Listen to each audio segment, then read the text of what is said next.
about them Irish? I can't take it anymore. I need a national championship.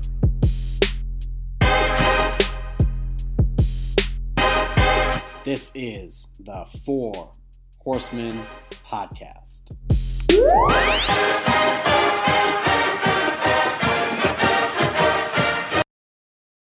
The Fighting Irish of Notre Dame head for their 12th claimed, 14th NCAA recognized, and 23rd national championship recognized by all major selectors.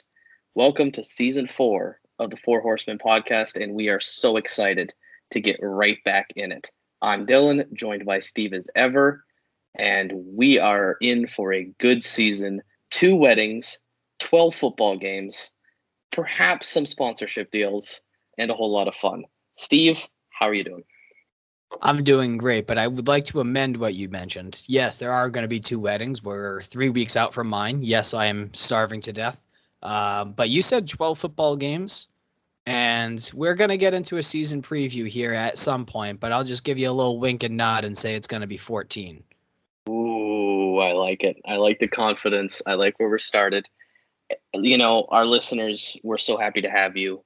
I can't believe we're 4 years in now. We've grown so much. We're going to grow. This is going to be our biggest season yet. We are by far, without question, the best American Canadian Notre Dame podcast out there. It's not even up for debate because I don't think there's another one. So P-Wagon will be joining us hopefully next week for the FSU preview. We're going to hold off on that. We're just going to focus more on Notre Dame and kind of the schedule as a whole this week. So let's get right into it, Steve. I'm going to ask you how you feel about the roster. Now, for listeners and for new listeners, if you go back to our depth chart episode, we break it down in far more detail. But right now we're in camp. We're getting really close to the season. So, Steve, your thoughts on how we're shaping up? Yeah, I mean, there's been a lot of tape coming out. It's exciting. You know, there was Jack Cohn starting QB now officially. We all knew that was coming, but it's official. He threw a laser to Michael Mayer, who showed an athletic football move to get into the end zone in camp. Kevin Austin had a picture come out the other day where his body looked like that of a Greek god. I mean, he looked phenomenal. Like, I'm going to cover more about Kevin Austin, don't you worry. But holy crap, does he look poised to finally, if he can stay healthy, knock on wood, make this year his bitch. Offensive line has played a little, flip flop here and there. Looks like I guess they announced Patterson as the center, his natural home.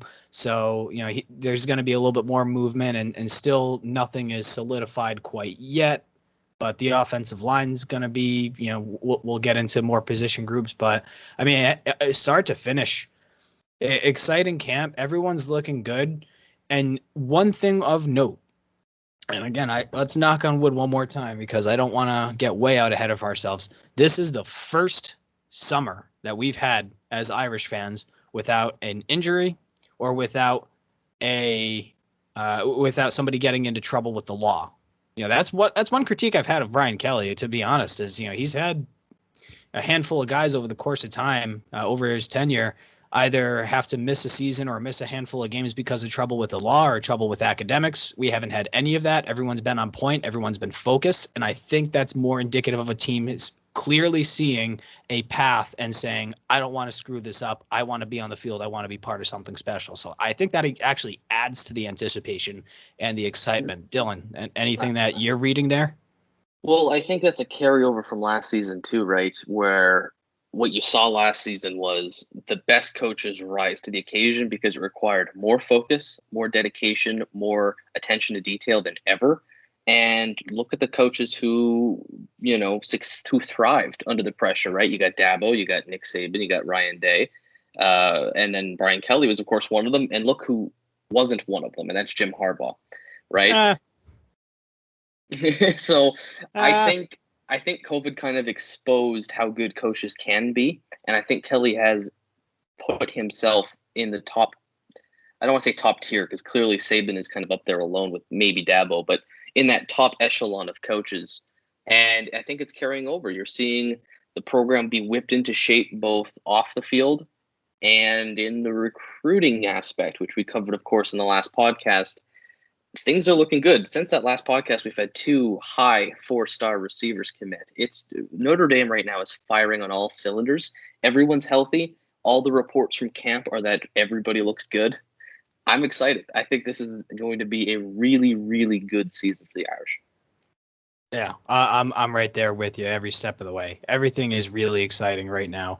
And, just to give everyone some perspective, CJ Williams, the last commit here of the 2022 class, he is actually rated as the, let's see, 1, 2, 3, 4, 5, 7th best wide receiver commit in Notre Dame history. Wow. Yeah. And there's more on the way in the future. If we're preparing a 2023 class, we're making some offers. Carnell Tate said just recently that early October he's going to be announcing his commitment. That's basically Ohio State versus Notre Dame. There's a lot going on, but there's so much talent at this point that is finally kind of breaking through. And I think this is one of those turning point years where there's we just have too much momentum to let a good thing go. Yeah, that's it. But if you noticed, a lot of the pundits and a lot of fans expect Notre Dame to not be good this year. I mean, I think Pick 6 previews kind of, as always, had Notre Dame really far down the list. I think them at 24 this year. Nobody's considering Notre Dame for the playoff. And the argument we keep hearing is that Notre Dame has lost a lot of production. So, interestingly, I took a look at how much production is lost, and we are near the bottom of college football. And right next to us is Ohio State, Alabama, the great teams. Because what the great teams do is they produce a lot to the NFL and they replace it with more NFL talent. So, Steve, I'll ask you, are you concerned over the lost production from last season going into this season? Not necessarily, no. That's the essence of college football. You get kids on campus for 4 years and they're off. Obviously it can be 5 years, but that includes a red shirt in some capacity. So that means you're really only and if you're Sean Crawford, it could be 42 years. Yeah. Yes. He has 11 doctorates, 7 masters. He just kept getting degrees over the course of his 3 decades on campus. But just last year, who was going to fill in at running back, right? Because we had Tony Jones go to the draft, and then Kai Wren fills in. We had wide receiver. We had Javon have a breakout season, and Ben Skowronek and Avery Davis put his name on the map, and obviously he's going to be looking to carry that momentum forward. So that's kind of just baked into the cake, where it's a constant thing where every 2 to 3 years you are cycling out position players and skill players that contribute, statistically, quote unquote. So am I concerned? Obviously, when you have a good thing going, and what you're going to be getting, that makes things a lot more predictable. But simultaneously, this is a deep team that's been building a lot of depth and a lot of talent that's been kind of waiting in the wings for quite some time.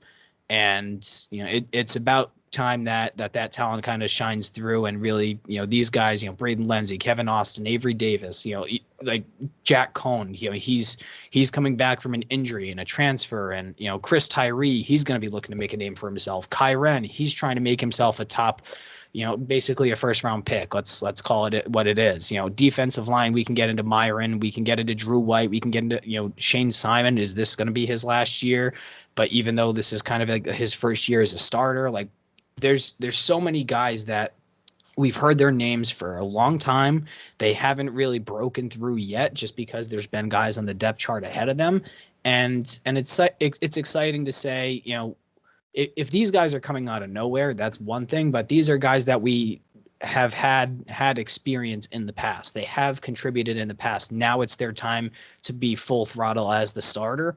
And I think the upside for a lot of them is astronomical, in a word. Yeah, look, I get where people come from, right? This is just to refresh our audience's memory. This is what we lost. And this is off the top of my head, so we probably lost even more. But you lose on the defensive side of the ball, your Butkus winning linebacker. Jeremiah Wusu-Kormar, one of the best I think we've ever seen in Notre Dame. You lose both of your edge rushers in Dalen Hayes and Addy. You lose one of your safeties in Sean Crawford. You lose, on the offensive side of the ball, 4 offensive linemen in what was one of the best offensive lines in the country. You lose, of course, your winningest quarterback in program history, Ian Book. You lose your top 2 production wide receivers in McKinley and Skoranek. You also lose your tight end, maybe more your backup in Tommy Tremble, who I think is a phenomenal athlete. And that's just off the top of my head. Notre Dame lost a lot of starters and a lot of production. My argument is a lot of the backups were better than the starters anyway, or were at least projecting to be better than the starters. And the example I'll give you, Isaiah Foskey, I think is going to be incredible. a premier edge rusher this year. Jordan Botello is an excellent player. You got both Amendola brothers. You have Myron moving from inside to outside, therefore giving more room to our deep defensive tackle group. Kurt Heinisch has returned, of course. Offensive side of the ball, yeah, you lose Tommy Tremble, but your starter, Michael Mayer, who's only a sophomore, is still your starter. You've got excellent depth at tight end that people don't know their names yet, but they are going to have breakout seasons. In specific, George Takis, Kevin Bauman, and then you got the 2 freshmen, right? The tight end group is really good. I think wide receiver were better than ever. You know, if there was a knock on the roster last year, the receivers didn't get much production.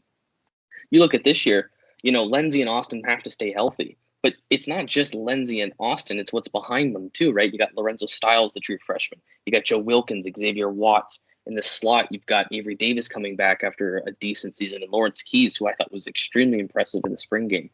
And then at quarterback, you replaced a guy in Ian Book who, in his 3 seasons at Notre Dame, his quarterback rating, which is scaled out of 100, it is the best statistic we have to encompass quarterback play. He was low 80s, high 70s, and then mid 80.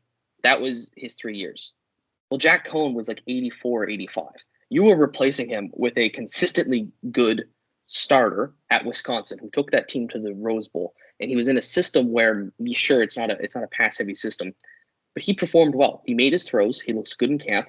And, you know, I'm going off on a tangent here, but when I look at what we're returning, I think both what we brought in transfer-wise with Cohn and, of course, Kane Madden on the offensive line and the actual talent that was, I think, projects to be better than the starters we lost, with the exception of Jeremiah Owusu-Koramoah, I think this team could be as good, perhaps even better.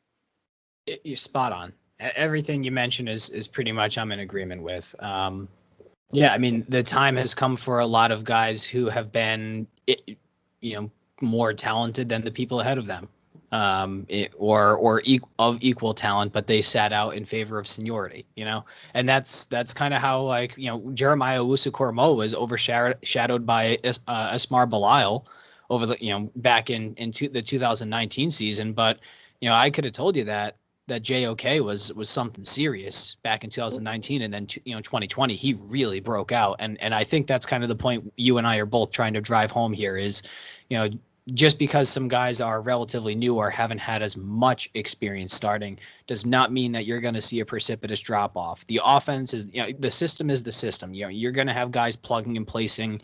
They're all playing replacement level. It's not like we're filling in these slots with low ranked players coming out of high school. It's top tier talent that is willingly choosing to come to Notre Dame and sit for a few years and get used to everything, at the behest of, you're not going to get as much playing time, but you are going to be at a team that has competed for 2 out of the last 3 playoffs.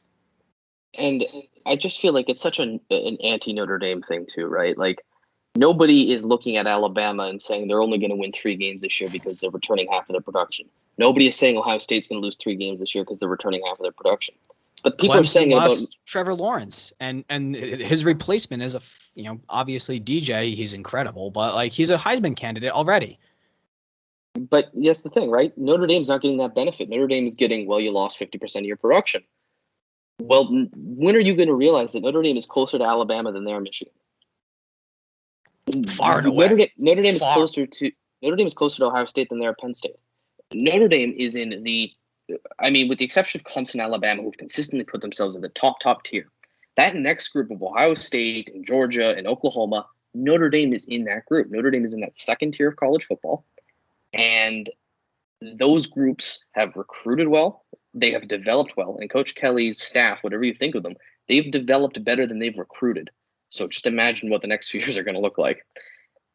Notre Dame doesn't get that benefit. We don't get the benefit of saying, well, it's Ohio State, it's Alabama. Well, frankly, in the last 4 years, we've been a 10-plus win team every year. There's no reason for you to think we shouldn't be again.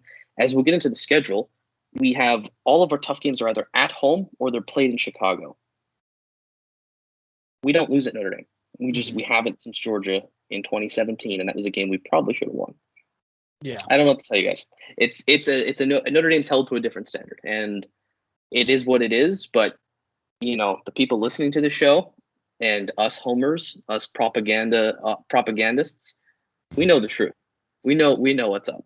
Yeah, and to close on your point, we have some segments that you and I are going to get into here. But one thing that you mentioned that I think has popped out, and I really want to emphasize the point.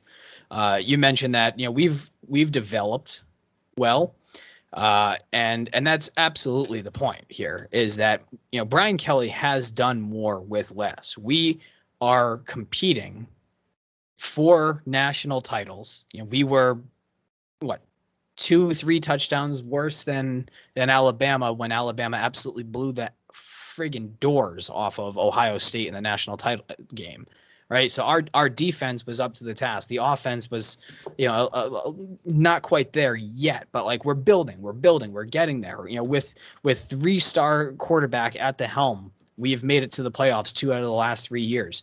A lot of the guys in our system are mid 4 stars that over the course of time, they develop, and they play like high 4 stars, 5-star guys, like Chase Claypool. He was a middle of the pack 4-star wide receiver. He was, I think, ranked anywhere from 35th to 70th position wise. And now he's in the NFL, an absolute stud.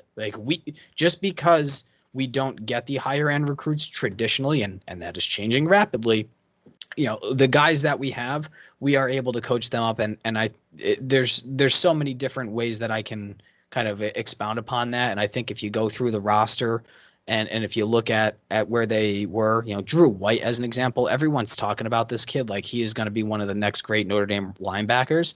Drew White, he was I think a 3-star, maybe a low 4-star, just kind of a middling guy, and he really, really developed, and there's a lot of that on the roster. So Brian Kelly and his staff, top to bottom, Del Alexander, everyone. You can go down every single assistant coach, and they should all get their shout outs individually.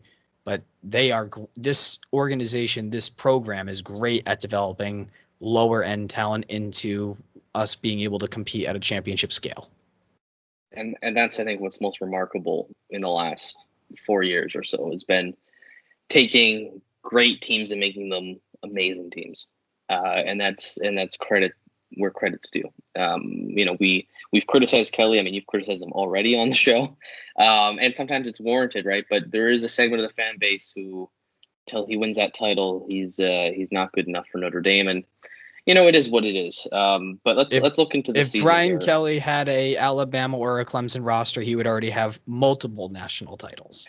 And you could have argued he could have already won one at Notre Dame. He was just unlucky, right? To run into Alabama in 2012 when Ohio State should have been in that game, but they had to take a bowl ban. And that Ohio State team, they went undefeated, but they weren't that great. They weren't the Ohio State of today, right? They were just building back up after the Jim Tressel debacle. I think Notre Dame wins the title that year. I mean, if K-State doesn't lose to Baylor, Notre Dame plays K-State in the championship game, and that it will be the easiest championship game Notre Dame's played in their life, right? So I think Notre Dame's been a little unlucky not to win one almost, just the fact that they've been there so far. And I think I'd say the same about Oklahoma too, actually, as much as we sometimes make fun of them, they've run into some really good teams as well. But looking at the roster, Steve, what position group do you think is the strongest and the weakest? Because I know you've done your homework here, because this show does a lot of research. So yeah, give me a shout.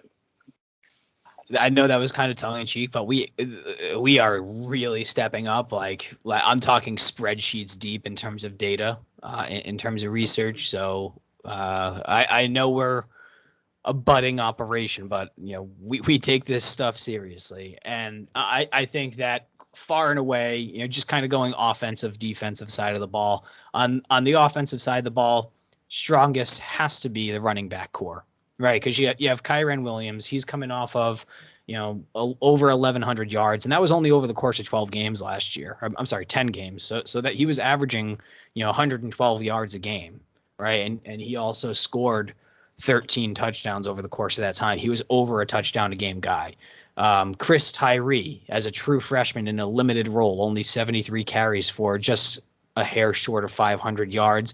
And then, as you've mentioned in the past, like the best third down the depth chart running back in college football, Sibo Fleminster.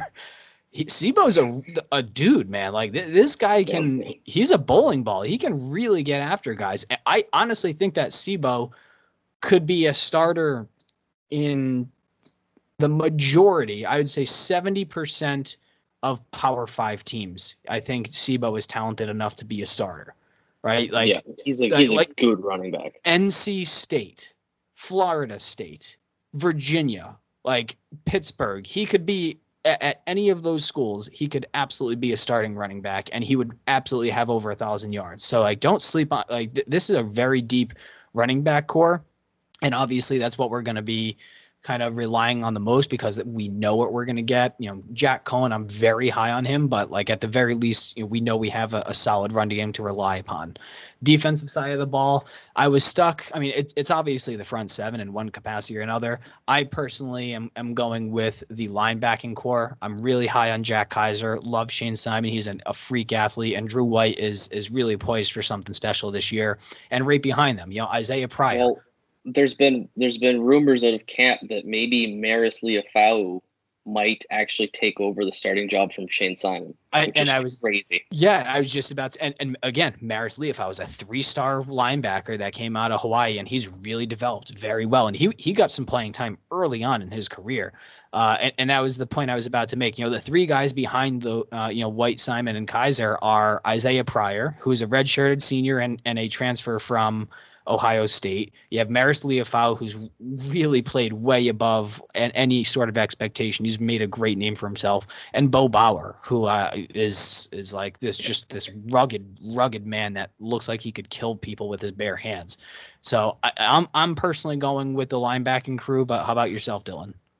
Well, for me, the strongest group, I went with the D-line, just because, like we had said in another podcast, I feel like we've got five starting caliber players to play two edge positions. Like, we are very, very deep here. Like Foskey, Botello, Myron, Justin, Admiola, and then Nana. That's 5 edge players, whether it's the Viper or whether it's the big end, that I think could start for Notre Dame. You got 5 of them. And that's not even counting the D-tackle group. When you got Jason, Kurt Heinisch, who I think is one of the most underrated nose guards in college football, Jacob Lacey, Riley Mills, who has been an absolute animal in every stint we've seen from him. Howard Cross has shown a lot of talent as well, and he's the 3rd nose guard right now. And then, of course, you got Gabriel Rubio, who I think is one of the best players from our recruiting class. He's going to be a true freshman. So I think the D line is kind of where I would go. In terms of weakest, I think we're in agreement defensively here, where it's probably the corners. That's just because we don't know what we really have. Tariq Bracy took a step back. I expect him to be better, but he's going to play probably the slot, so we'll see him a little less frequently. And if he can thrive in that role, you might see less of the rover too, right? Because the more there's a corner slot, that may actually replace the rover in those packages, which I'm all for the flexibility. I think Clarence Lewis really played well last year, but is he going to take another step? That's going to be a big question, because I wouldn't feel comfortable him being my number 1 on a championship caliber team. From what I saw last year, I thought he was really good. If he takes that step, that group could be really, really good. Cam Hart's another guy, a converted wide receiver. If he comes in and plays to the caliber the coaches think he can, all of a sudden the second group is our best group, the secondary. So that's just kind of my thoughts. Yeah, no, I'm in agreement there, for sure. So, in terms of the weakest position groups, I definitely went with the cornerbacks on defense. Everything that you mentioned is pretty much spot on. I don't really want to keep harping on it because you made all the points that I would. In terms of the offense, just because I like doing both sides of the ball, the wide receiver group has the most upside, but the most kind of uncertainty, and that's where I could see some weaknesses. I could see some cracks in the armor if they don't, they just simply don't have the experience that we would have liked. Braden Lenzy is as fast and as athletic as he has been, that incredible end around run against USC. He's had his moments. He's just had a lot of soft tissue issues. He's been off the field just as frequent as on the field. I love Braden. I think he legitimately is an NFL caliber prospect. Same with Kevin Austin. Same with Avery Davis. Same with Lawrence Keys. I even think as low down the list as Joe Wilkins. But there's just not enough kind of playing at a high enough level with experience for me to be confident that they're going to be at an equal level to the rest of the team. Now, I'm not saying that they can't play replacement level football, but we as an organization, as a program, are kind of over playing replacement level. It's more so like every year you should be getting better and better and better. And I think upside potential wise, we're there, but these guys are definitely going to prove it. So that's what I'm taking as the quote unquote weakness. And trust me, they're not that weak. No, if they play up to what we expect them to, with Lenzy being healthy and Austin being healthy, of course, those are big ifs. But that could be the strength of the team by the end of the season, right? 100%. If Styles breaks out, you got two great slot receivers in Davis and Keys. For me, offensively, I'm a little more concerned with the offensive line just because we've only got one returning Notre Dame starter. We have two returning starters if you count Kane Madden from Marshall. Who, by the way, Notre Dame beat Florida State out for, so that's going to be very interesting in week 1.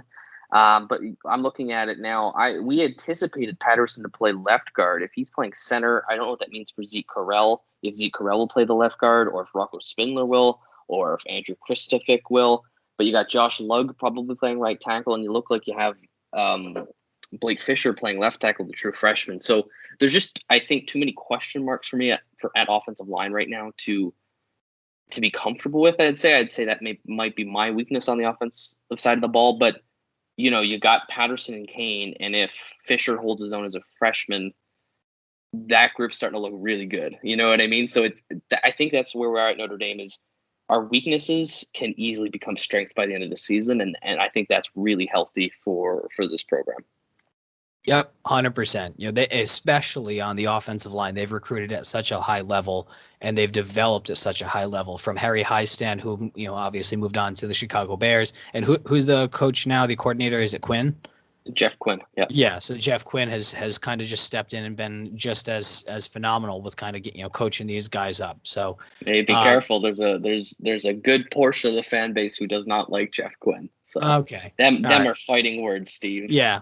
Well, you can find these fists stuck right behind. Like, well, didn't they win an offensive line trophy last year? Yeah. So I'll hold that offensive line trophy in one hand and throw fists with the other if anyone wants to fight about Jeff Quinn's fucking credentials.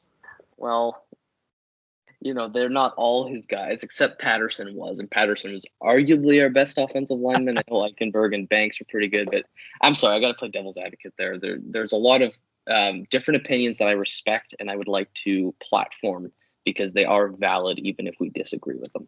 Correct. Sorry, I'm drinking whiskey. I got a little aggressive on that one. No, that's good. That's good. We're an open show now. We are the Golden Domer Homer podcast. We are for Beautiful. The diehards. We are for the Fighting Irish faithful. We have a good time with it. We don't take ourselves too seriously, but we have a fun time with it. So let's get into X factors, because I think in any season the outcomes can be completely determined by a position group or a player or a coach, anything of the sort. So for this season, what is your X factor or factors? Yeah, for sure. I'm going to factors with an S, and that's because, once again, I'm going to go stay with the theme of one offense, one defense. On offense, I've already brought up his name before, and I'm going to challenge the man. And I really, this is his last year on campus. I want to see him as an All-American, and I think he has the ability to do it.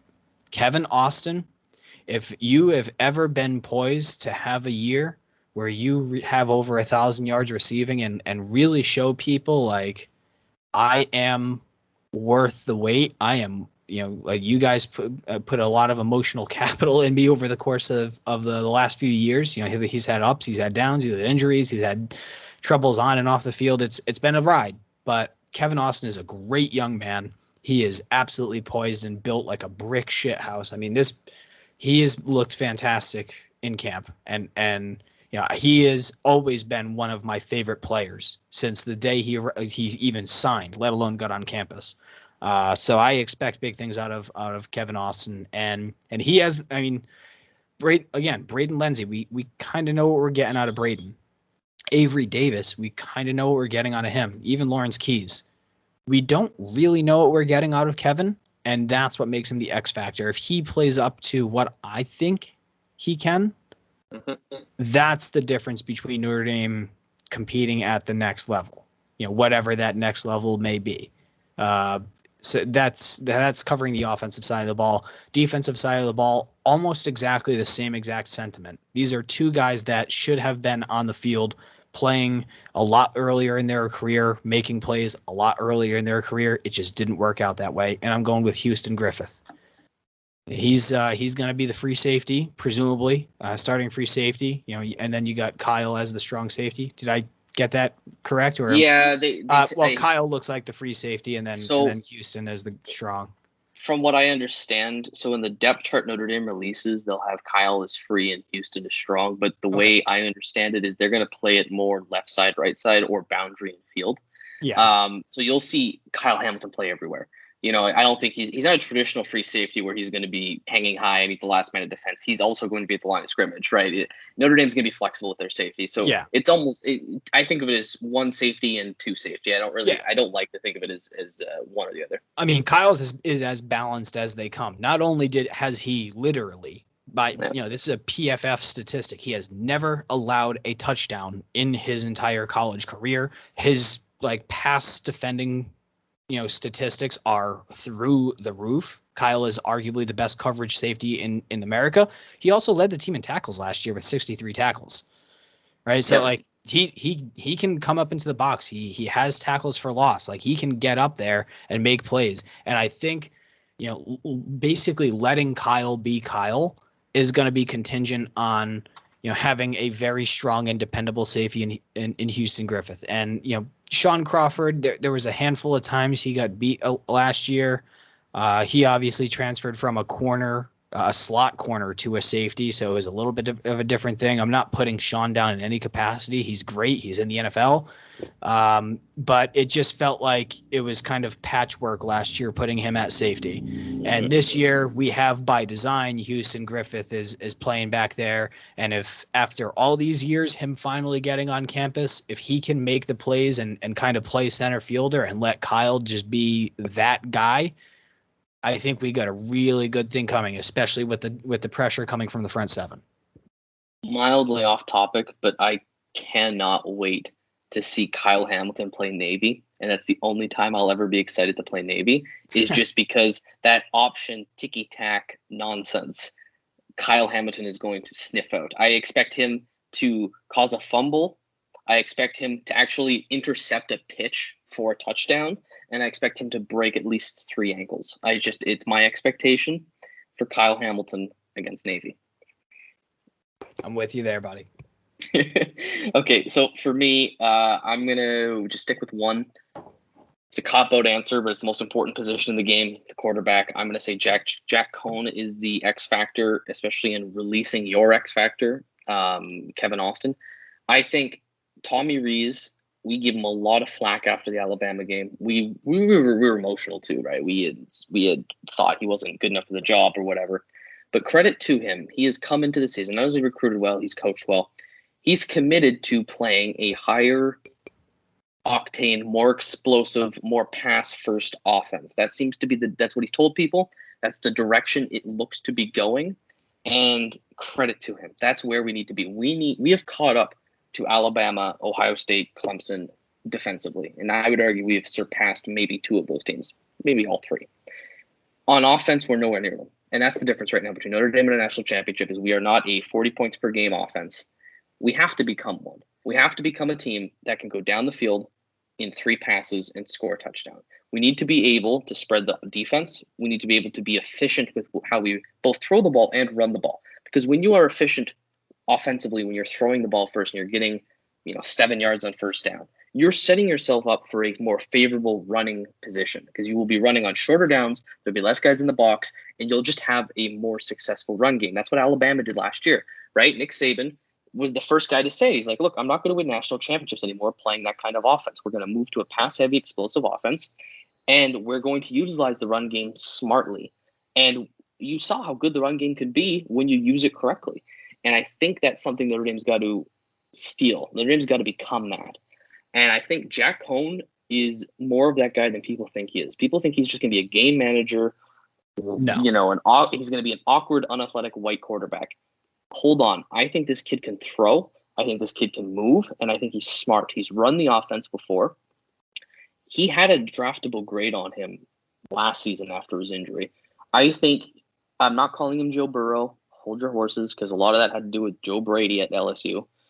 But I think he could have a very big breakout season, and that is in conjunction with the scheme and the play calling. If that is harmonized the way we want it to be, if Cohn is as good as we think he can be, and if we move to that kind of offense, it won't be a transitional year offensively. People are expecting it to be like, we're going to move to that offense, we're going to go through a rough patch, and then next year will be an explosive offense. I think we could be it this year. And if we are it this year, that's the only thing Notre Dame is missing, in my opinion. So that's, to me, the biggest X factor going into the season.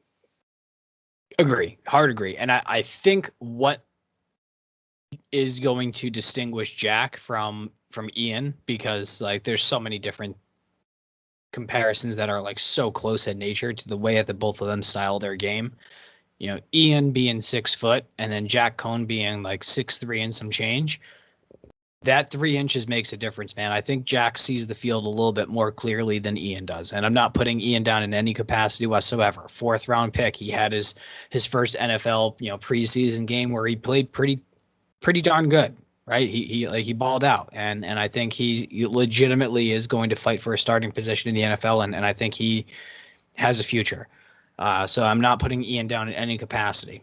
I just think Ian did not see the field as clearly just because of his height disadvantage. And I think the height advantage of Jack Cohn is an X factor, quote unquote, since we're on the topic of kind of separating him and giving him an opportunity, because, having this offensive line, but also having all of the weapons around him and an offense designed to make a quarterback flourish.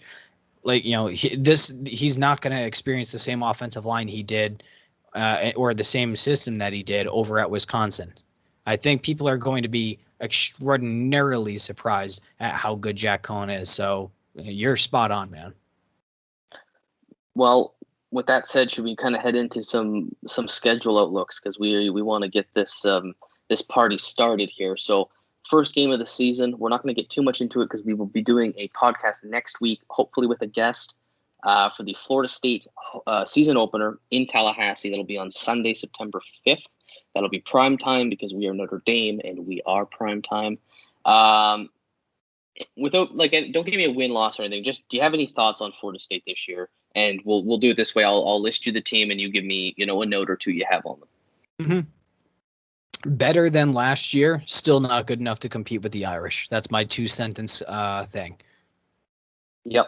Two-sentence analysis. We'll talk about it more next week, but my concern is just first game of the season, road environment. I think Texas 2016. That's my concern, but I agree with you completely. They should not be able to compete with us. Next, we play Toledo at home. Programming alert. This game is on Peacock. We're obviously... Yeah, which is discriminatory against Canadians, by the way, because we are geo-blocked from getting Peacock to begin with. We can't even pay for it. They won't allow us. You got to get a VPN, brother. Anyway, obviously this is just a matter of will or will they not cover the spread. Yep, I think that's well said. Purdue is coming back on the schedule after a little hiatus there. An Indiana rivalry nobody cares about. We don't care about them. The only reason that I care is that we are playing Purdue at 2:30 p.m. Eastern Standard Time on the day of my wedding. I get married at precisely 3:45 p.m. Eastern Standard Time. So I'll be like on the altar, quote unquote, because I'm getting married outside. But I'm going to be like up there waiting for my wife to be walking down the aisle while watching an iPad of the game streaming. Let's just hope Notre Dame puts them out of it early so you don't have to go through all that. That's the thing. Honestly, this is one of the most terrifying games on the schedule for me because I'm not going to be able to watch the game in person, and it's also the week before Wisconsin, which is making me nervous. So, like in any rational, normal, like facts, statistic, logical driven world, we're going to beat Purdue by 31 points. But like, it's my wedding, so something has to go wrong. Yeah, and Purdue always plays us tight too, to be fair. And they got a good coach there, down in Purdue or up there in Purdue. I don't really know where Purdue is located. I think it's somewhere around. It's south of South Bend because South Bend is north. Anyway, then we have the first real game of the season. We are playing the 12th ranked AP, 15th ranked coaches, Wisconsin. I think it's technically a road game, but we're playing in Soldier Field, Chicago. What are your thoughts? It's technically a home game is what I saw when I looked on the schedule online, but regardless, it is what it is. It's basically going to be a 50-50, split house in terms of attendance. So call it what it is. It's going to be on Fox Programming Alert, 12 p.m. Eastern Standard Time. So that's going to be 11 a.m. Central. And I hate this game. I hate it with a fiery passion. I don't like Soldier Field. I don't particularly like playing on grass, whether it be Soldier Field or Heinz Field in Pittsburgh or the whole nine. I still think we are going to bully Wisconsin, all things considered. They got a good quarterback. No, they don't. Nope, he's a pussy. Nope. I'm not letting Graham Mertz get into my brain. Jack Cohn forever. We're gonna win. I like that reaction. Just like, oh, this guy's good. And then you just go straight with like the hardest insult you could think of. All right. Well, would we not be a propagandist podcast if not? Yeah, no, we are the Homer Domer.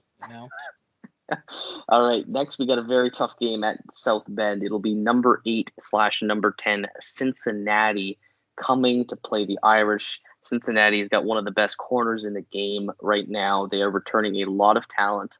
Do you have any kind of thoughts about that program? I do. Really feel bad for them. They lost their defensive coordinator. That stinks. There's some guy, right? Like some decent coach or something. He's not just any man. He's actually a god among men. Right. Yeah. Where did he go again? Forever. Yeah. No, I mean, we're going to win by 17 points. I'm not worried about that. It's just, Yeah. Whatever. College game day. Expect everybody to put us on upset alert. We're gonna hammer them there. Then we have a game on the road at Virginia Tech. I wonder if Metallica will play them out again. Who knows? Any kind of thoughts on the Hokies? Because it's been a while since they've been really good. Yeah, I mean, think back to being in Blacksburg a couple of years ago, Julian Love with the forced fumble, then the recovery, return for a touchdown. Metallica didn't work too well for them that night.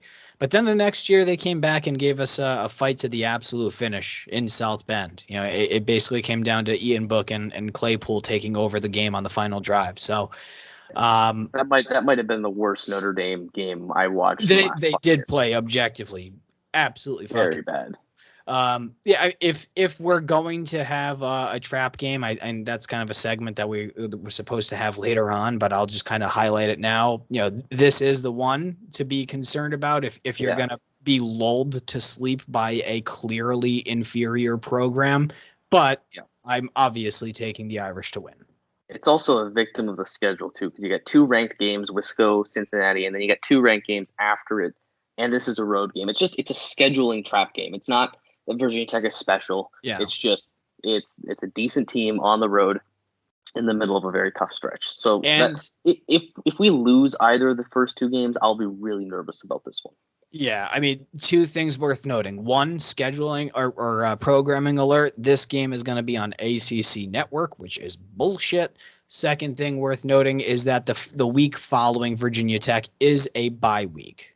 So that's the only saving grace that makes me feel like, okay, maybe the guys are going to focus and just blow them out of the water because they have the bye week to focus on, down the list, which we'll get to in a moment. Those are two notes that I wanted to make. And Dylan, I'll let you continue from here. Well, that's a great point because after the bye week, we have what we've been going on about on the podcast, the greatest rivalry in college football, period. Stop calling it the greatest intersectional rivalry. There are no other intersectional rivalries. It's just this one. That's like saying, like, I'm the best Canadian Notre Dame podcast host. I'm the only one, okay? So just, call me the best host, period, and let's move on with it. So USC, obviously, is what I'm talking about. We got the Trojans at home. They're ranked 14th and 15th in the polls. I think USC is the best team on the schedule. I don't think it's the toughest game because it's at home. I think Wisconsin is the toughest game because it is on the road. And if the weather is bad, I just foresee Michigan 2019 all over again. If it is raining and we can't throw the ball, I'm scared. But if it's a decent weather, I think we'll beat Wisconsin. But with USC, at least, I think they're a better team than Wisconsin. I think they have a great quarterback. I think they have a really good offense. I think they're underrated, actually, in the polls.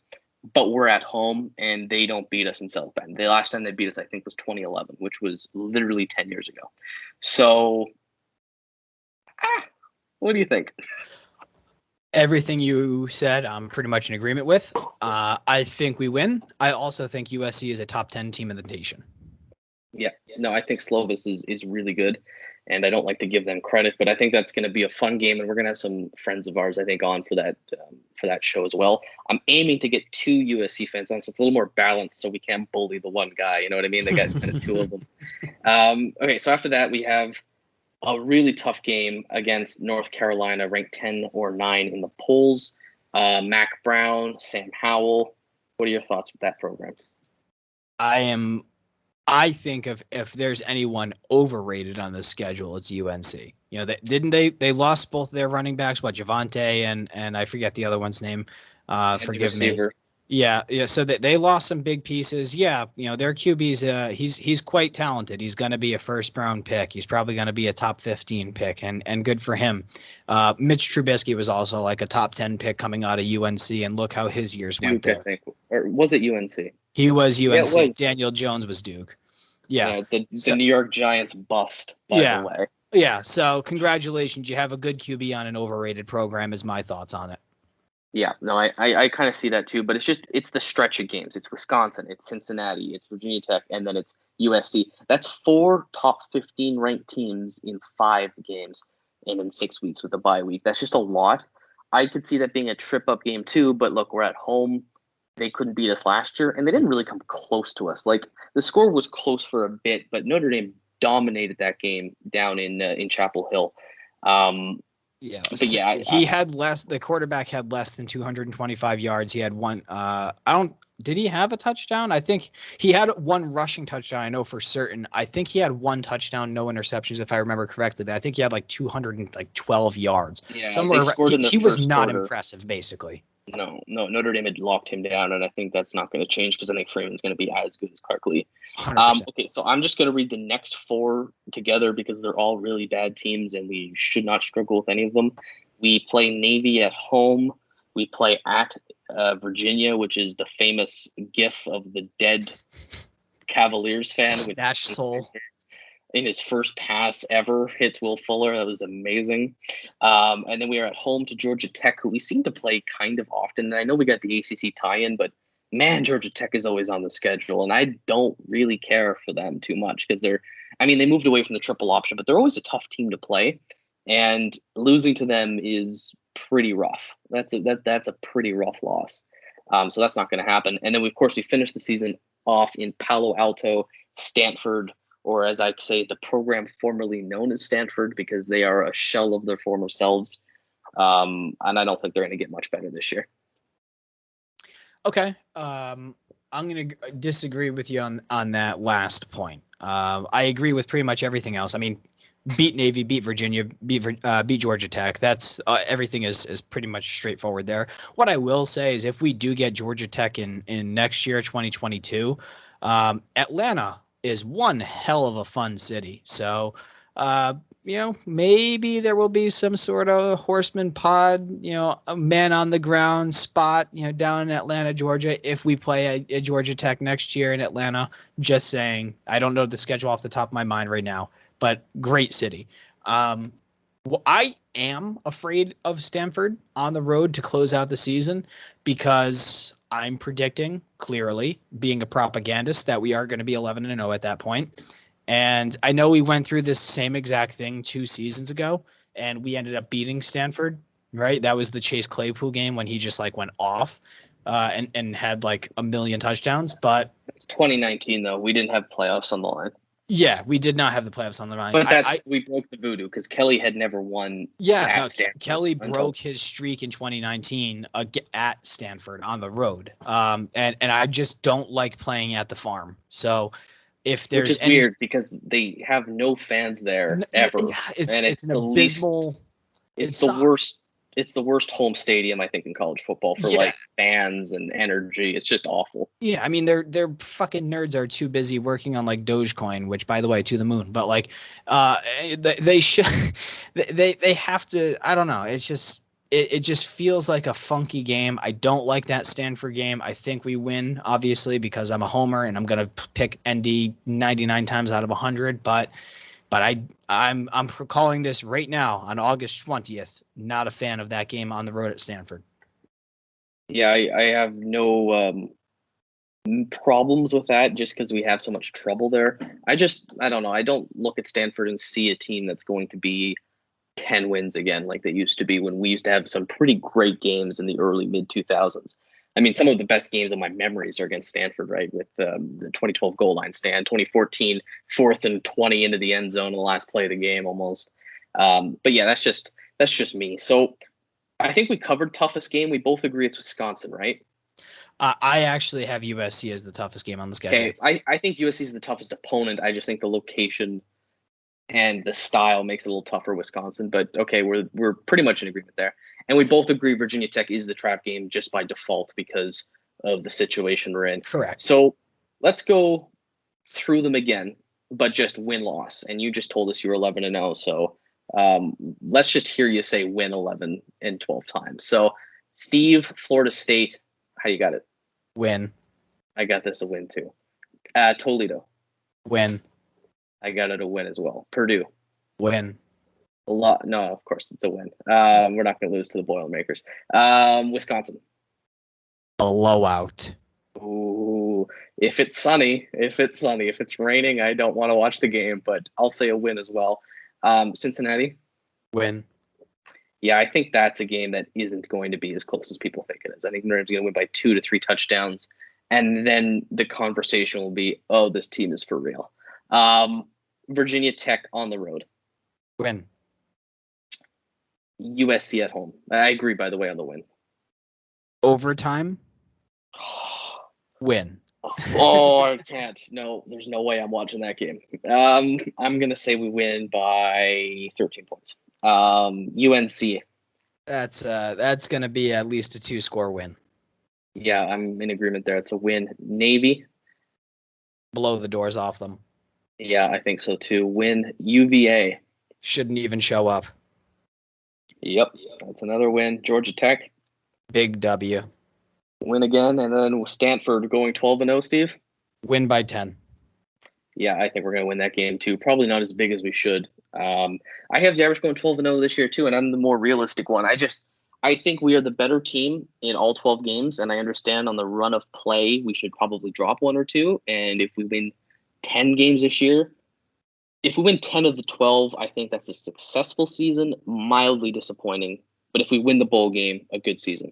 If we win 11, that's a good season. Of course, we want to win the bowl game.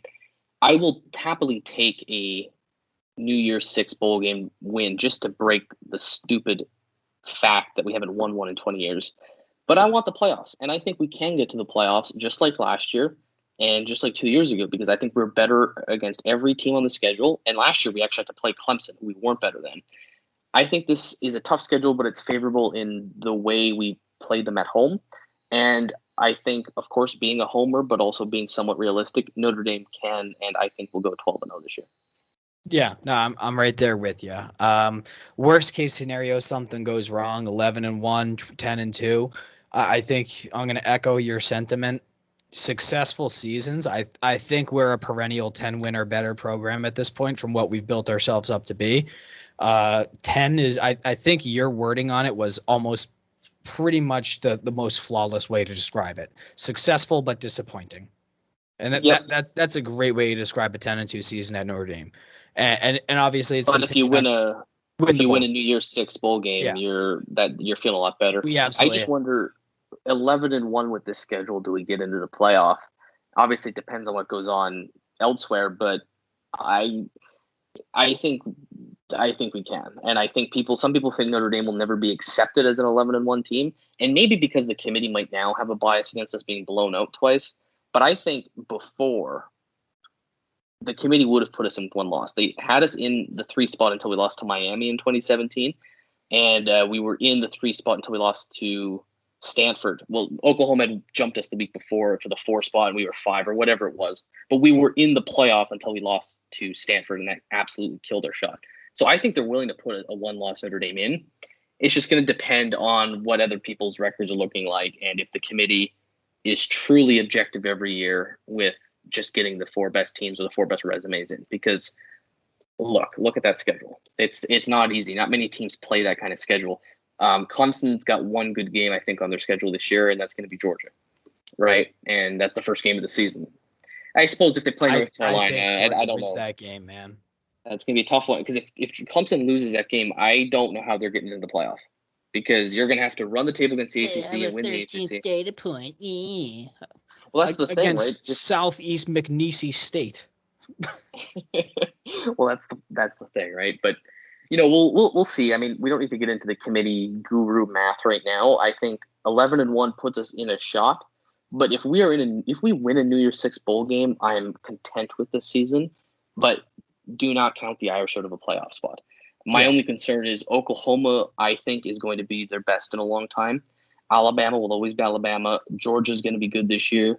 Clemson, of course, will be good this year. Ohio State has a very easy schedule, if I recall. I don't think they have any big ones. Maybe Oregon. Do you know if the Oregon game's this year or next year?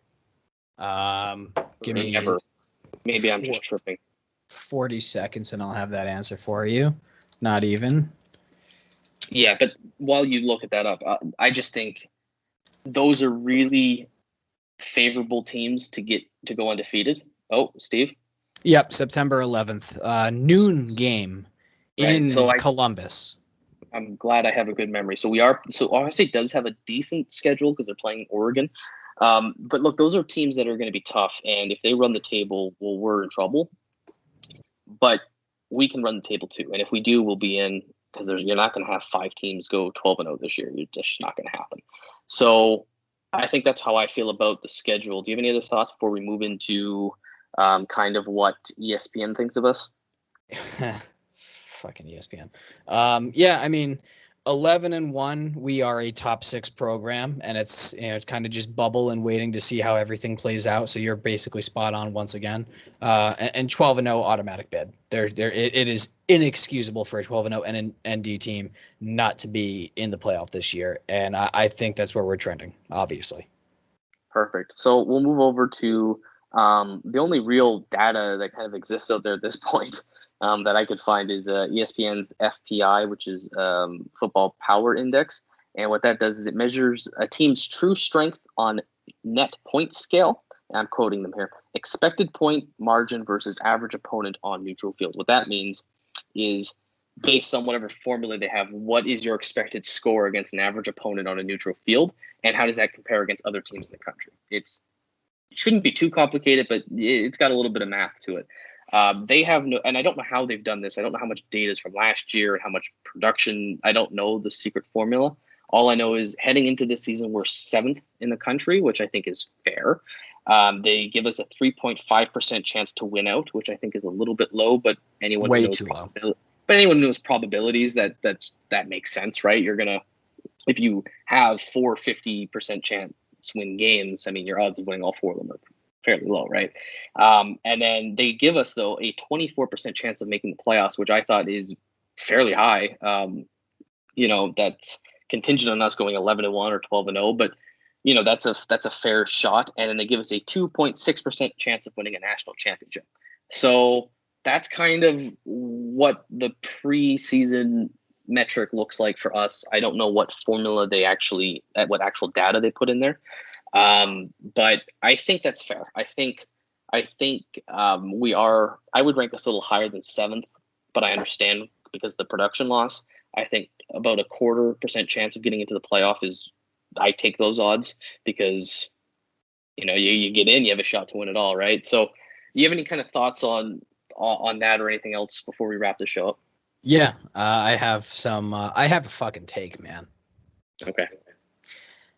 After Georgia beats Clemson by 14 points in the first game of the season, Notre Dame's playoff odds are going to increase from 24% to 45%.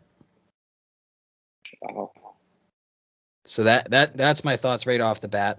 No, I mean, we are clearly a top 6 program. You go through obviously Bama, Clemson, Ohio State, Oklahoma, Texas A&M, Georgia, Florida, Notre Dame. That's probably your top 8.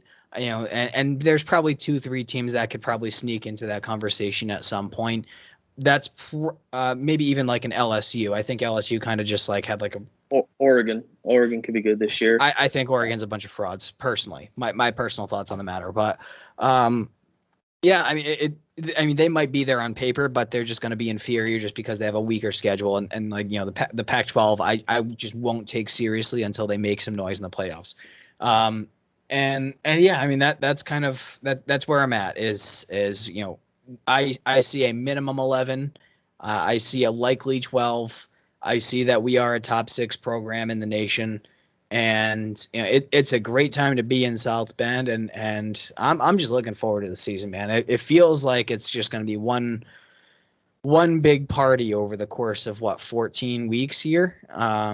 That's my thoughts. I'm feeling quite confident. Obviously, this is very uncharacteristic of me historically, but.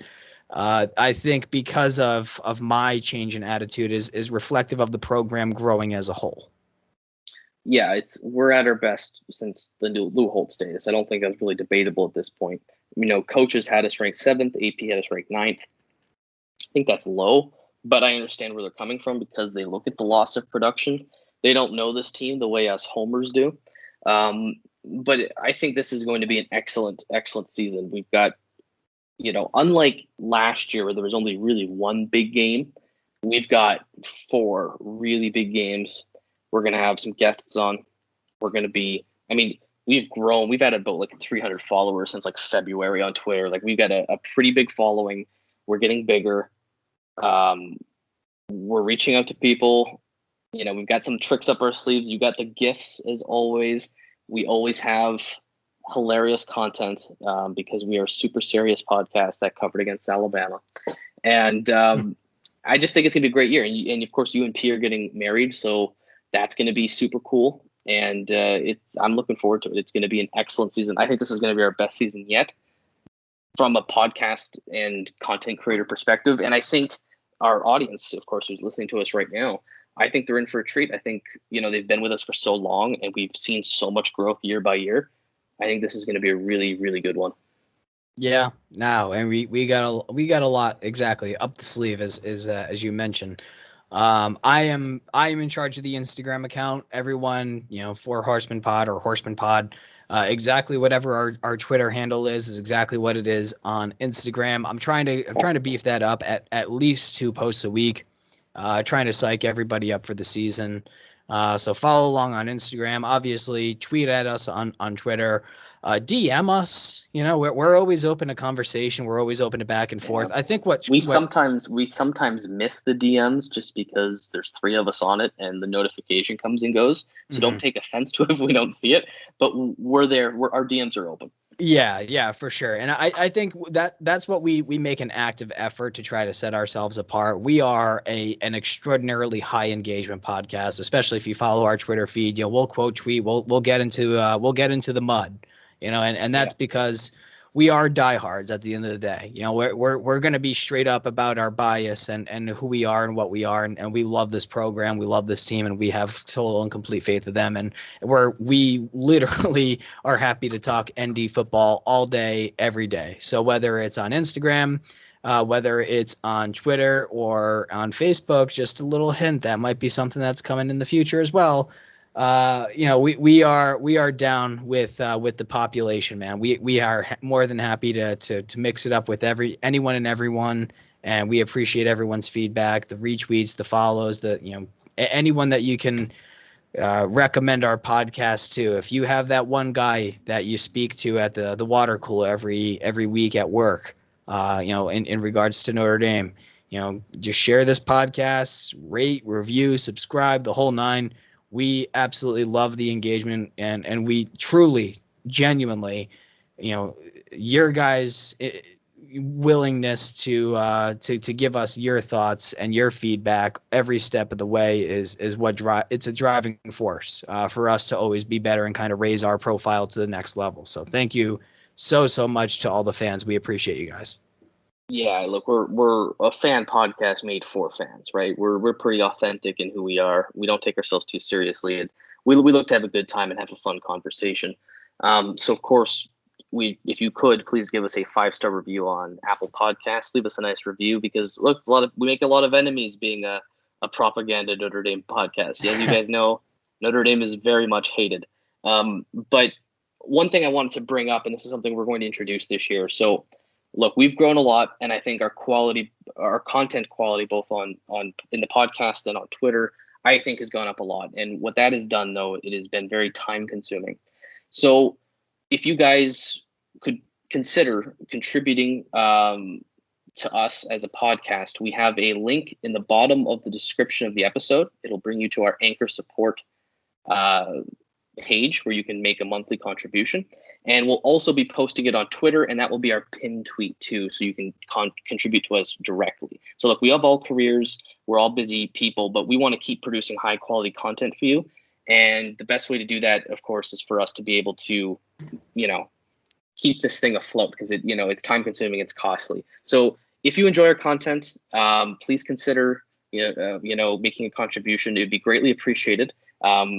And we look forward to reaching out to you, hearing your comments and feedback, and shooting us stuff on Twitter. We appreciate that. And we do this because we love it, right? We love college football, we love Notre Dame, and we love you guys. I think we have one of the best listener group out there, right? Because it's most intelligent by far. By far. They know everything about this program. And if they don't, they do by the end of the show. So guys, if you consider that we'd all greatly appreciate it. And we're looking forward to kicking off a really, really good season. And it's going to start by kicking the living crap out of the Florida State Seminoles. Spot on, 100% correct. And any sort of donations to the cause would be mucho apreciado, especially given that I don't know if you guys knew this, weddings are the most expensive thing known to mankind. But love you guys. Thank you so much for listening. Share, rate, review, the whole nine. And we are looking to bring the absolute heat this year. And if you can think of anything that we can do as a value add, anything that we can do to step our game up, this is an open feedback organization. Hit us up in any capacity, and we are looking to be introspective to see how we can make sure that we are accommodating the needs and the wants of our listener group. So thank you very much for everyone. Yep, that's it. We need to sustain this and keep it growing. So any contributions is greatly appreciated. And I look forward to coming back next week, because we're going to have a big Florida State preview on for you guys. So hope you're excited as we are. Yep, absolutely. Well, cheers to another 12-0 season, and cheers to another college football playoff appearance. This is Steve signing out. Dylan, take us away, brother. Go Irish.